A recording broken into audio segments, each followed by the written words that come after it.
Hi friends, ఇవాల్టి recipe ఏంటంటే చేపల పులుసుని ఎన్నో రకాలుగా చేస్తుంటాము. కానీ సింపుల్గా మన పెద్దవాళ్ళు చేసే పద్ధతిలో ఒక్కసారి ట్రై చేయండి, చాలా బాగుంటుంది.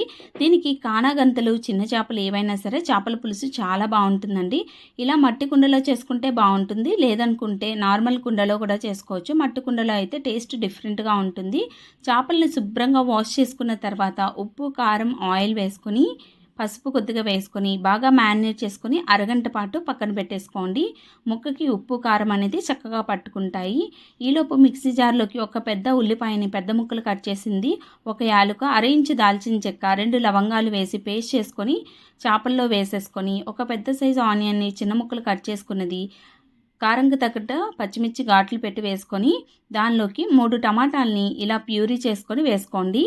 మరి మెత్తగా చేసుకోవద్దండి, పల్సిస్తూ కోర్సుగా గ్రైండ్ చేసుకొని కొద్దిగా ధనియాల పొడి, అలానే పులుపుకి తగ్గట్టుగా చింతపండు పులుసు వేసుకొని మీరు చేసే చేపల పులుసు బట్టి వేసుకోండి. పులుసు వేసుకున్న తర్వాత తగినంత ఉప్పు వేసి బాగా కలిపేసుకుని స్టవ్ మీద పెట్టేసుకొని మూత పెట్టుకొని మీడియం ఫ్లేమ్లో 10 నిమిషాలు ఉడికించుకున్న తర్వాత లో ఫ్లేమ్లోకి టర్న్ చేసుకొని 10 నిమిషాలు ఉడికించుకుంటే ఆయిల్ పైకి తేలుతుంది. స్టవ్ ఆఫ్ చేసుకొని కొత్తిమీర, కరివేపాకు వేసేసుకోవటమే.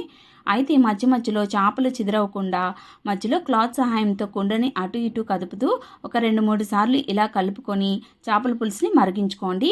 ఫైనల్గా సన్నగా చాప్ చేసిన కొత్తిమీర, కరివేపాకు వేసేసుకుంటే అంతేనండి, టేస్టీగా సింపుల్గా అయిపోయి చేపల పులుసు రెడీ అయిపోతుంది.